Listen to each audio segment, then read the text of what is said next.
Bike নিয়ে মেলায় যেছি যাতে জিলিপি খেয়ে জলদি পালাতে পারে, কারণ আমার সাথে যে কিপটি বন্ধু আছে ও বিল দেওয়ার আগেই আমায় চড়ক পাক খাইয়ে দেবে। আমরা প্রথমে গিয়েছিলাম আমাদের পাশের গ্রাম ভাগবন্তপুর মেলায় দেখলাম। তারপর আমরা এসেছিলাম আমাদের শিব ঠাকুর নিয়ে এসেছিল নসিপুর, সে নসিপুরে এসেছিলাম। চড়ক গাছ পাক খাচ্ছে আকাশে আর আমার মাথা ঘুরছে মেলার জিলাপির গন্ধে।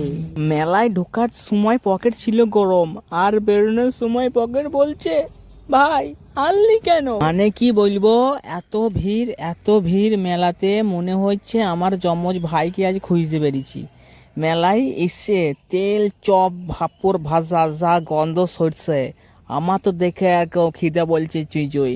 কিন্তু ব্যাপারটা হয়েছে আমি কিছু খাইতে পারতেছি না, কারণ আমি হচ্ছে শিবের ভক্ত হয়েছিলাম। সে কি বলবো, দেখে খারাপও লাগছে ভালোও লাগছে। যাই হোক, বছর ওই একটা দিন তো ওই স্যুপ করেছিলাম। তারপর এখানে আস্তে আস্তে যে অনুষ্ঠানটা ছিল, চড়ক গাছে যারা উঠেছিল, যারা পিঠ ফুরিয়েছিল তারা করলো। দেখতে দেখতে সময় চলে গেছে, আমরা বাড়ি চলে এলাম। Tata bye bye.